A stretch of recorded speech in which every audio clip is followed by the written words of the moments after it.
National Girls and Women in Sports Day celebrates the accomplishments and progress of women playing, coaching, and working in sports. This day honors the narrative that women belong in all aspects of sports. Today we're celebrating this special day talking to women who have paved the way and made a mark in sports, not just on the court, but also off of it. Schnea Nealy is the Associate Athletic Director for Student Athlete Development at Tulsa University. She's worked her way up the chain of command at her alma mater for the last 22 years.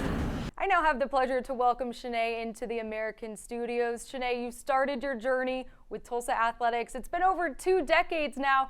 Who or what was your inspiration to work in sports?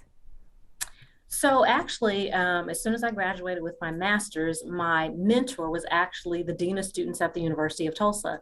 And she said, "What do you want to do?" And I said, "I'm really not sure." A position became open at TU, and it was the coordinator of life skills. And I thought, life skills, what does that mean? What does that entail? And so again, 2 decades ago, I was more responsible for the community service and then putting on the programming for our student athletes. I wasn't sure about the position. I was not a student athlete, but I was eager to get involved in this position. And I also wanted to give back to the University of Tulsa, which, is my alma mater. So that's how I got started. Again, it was a mentor. She was the dean of students on campus and felt that this was going to be a good position for me. Early on, you mentioned not having been a student athlete. So when you first accepted the job, how were you able to find commonalities and relate to student athletes in your job? Right. So I just started talking to them, honestly. So my undergraduate is in mass communication. So I'd like to talk to people, like to get to know them. And then my master's is in psychology. And so I just started bringing the students in, and I was very involved in the student athlete advisory committee. So I knew a few students from each sport. And so from there, it was just, well, tell me about your sport. Tell me what you do. And so over the years, with working with the different student athletes, I've learned about their sport and learned about them as students. Student athlete development, it's literally in your job title. To be able to work with these young men and women every single day, how would you say you've really found your purpose in life through sports? I would say honestly, and this is what I tell people a lot, what kind of keeps me going is the student athletes. And I found my purpose is because of networking and really building those relationships. Relationship building is huge. And so when they come in and ask you questions just about anything, not just athletics, is being that resource for them. I tell students all the time that use me as a resource. If there's something you don't know, ask me, because ultimately with the student athlete development piece, we want to make sure that they're developed holistically. So when they graduate, they have someone they could talk to, they have someone they could reach out, they have a place to go. And that doesn't have to be in Tulsa, it can be across. And so being again in this position for so long, you meet new people, and I've met so many people that I do have contacts outside of Tulsa. You mentioned the networking piece of it, huge in college athletics. It's a lot about who you know. What women were really your mentors that you learned from early on along the way? Yeah. And so the first one I'd have to tell you about a little bit is Janice Robinson. She's actually at Auburn University. And when I came into life skills, again, I wasn't sure, what all is life skills? What do I do? Give me some guidance, give me some pointers, give me some tips. And so she was phenomenal. And then in meeting her, I was introduced to some others. And so I'll just tell you a few that really stick out that have helped me, from sharpening my resume to building student athlete development programming to networking to just about everything. So Monique Holland to Felicia Martin, who's at the NCAA, to Tamika Smith-Jones, to Anna Carr, and then Dina Freeman Patton, and she is an AD now. So Brandy Stewart. And so it's not just all these women are not in a particular conference. They're not all ADs. They've held different positions. So just talking with them and getting to know them and how they got started and what resources and tools they can give me to put in my toolkit to make sure that I put on some, programming that's successful for our student athletes at Tulsa. Yeah, a key aspect of your job is organizing professional speakers and activities for the student athletes. Through those conversations, how have some of those messages really tied in when we talk about empowering women in sports? So some of those things I think is one of my favorites is what's your why? Why are you here? What do you want to do? And so I watch a lot of motivational videos and have to remind myself, what's my why? What's your purpose? What's your passion? And so when I get in conversations like that with student athletes, that's one of the sayings I enjoy. The other one for me has been control the controllables. There are some things that I just can't control. So I remind them that the things that we can control, then make sure that we take control of those things. There are going to be things in as a student athlete, those are things that are employees that you're not going to be able to control. There's no need to stress out kind of about it if you can't control it.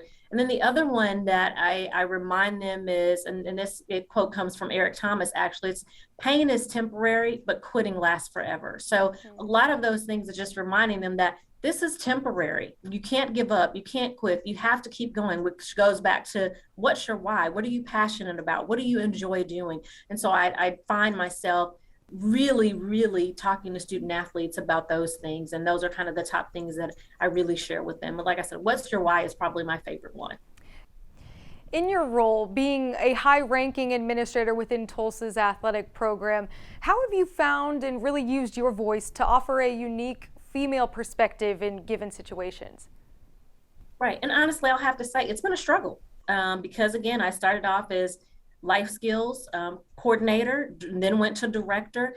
But I think I'd have to say, though, using the voices, listening to the student athletes and taking that information back to administration and back to the coaches and saying, listen to what they're saying. Right now, student athletes have, I feel like, more power than ever. But again, for us, we wouldn't have jobs if it weren't for the student athletes. So listening to what their concerns are, trying to make programming and make adjustments to what we're doing to make sure that these student athletes are successful in the classroom, but as well as outside the classroom. So they have kind of a foundation when they leave here. So again, just speaking up when coming up with different ideas of programming, different ideas of different ways we can do things. So I think that's helped. I think, again, it's been adjustment. And honestly, being a woman has been part of that is, again, like you, well, I know you're going to mention it though, but being in a male dominated field, it has been difficult, but I have learned to not kind of sit down and shy and be quiet, but speak up for what's right and speak up for our student athletes. Being in this male-dominated field, like you mentioned, it's been so important, for all of us women in this field to find our networks and our resources and professional groups to be a part of. What are some of those for you that have really been a foundation in your development over the years? Right. So I'd have to say the first one, going back to Felicia Martin, who's at the NCAA, she reached out to me and said, I'm on the Division 1A board of directors. And I was like, the board of directors, what is that? What does that entail? I don't know if I have time to do that. And so she told me about that. And so being on the board of directors was huge because it was from, we weren't in the American at that point, but 20 years ago, but meeting people that were kind of going through the same day-to-day challenges. So I would say being on the board for that, the American Athletic Conference, the committees that I'm on right now is huge. Women leaders in college sports, N4A, NACTA. There are so many organizations out there that have been so helpful for me and my growth. Those organizations have really just been great. And from that, sometimes you see some of the same people and sometimes you meet different people. So I think, again, those are the ones that have really been helpful for me, but Women Leaders in College Sports has really been phenomenal. This National Girls and Women in Sports Day is really kicking off the 50th anniversary also of Title IX. In just your 22 years now in this industry, how have you seen the growth and how proud are you to see the growth and development of more women achieving these higher rankings within sports?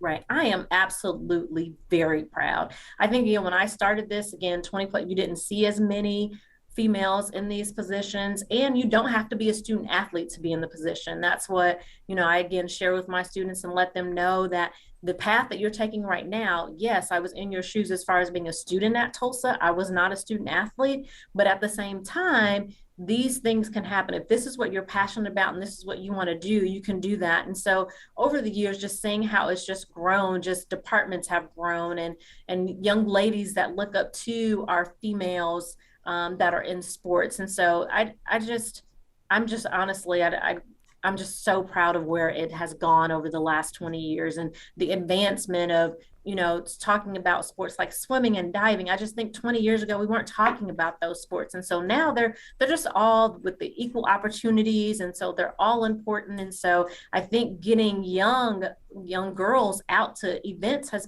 it's just made a difference for them to see that they have someone to look up to as far as role models. This entire conversation has been full of great advice for young women wanting to get into sports. But if you had to pick your single biggest piece of advice for a young woman looking to pursue a career path similar to you, what would you say to them? I would say to them, you have to be passionate about sports and you have to be passionate about getting to know people and wanting them to succeed. Again, a lot of the things that I do is making sure that, that they graduate, that they enjoy being here. And I'm passionate about it. Every day is not the same day, but I'm so passionate about working with students and building relationships. And so that's huge for me. So I would just have to say, be passionate and knowing that you're setting these students up to succeed later on in life. But passion is my word. Be passionate about sports and be passionate about making a difference in the lives of others. Schnea, your passion certainly shines through even in this short time that I've gotten to speak with you. I really appreciate you taking the time, and thanks so much again for joining us today on this special day, National Girls and Women in Sports Day. Thank you so much, Morgan. It's been fun.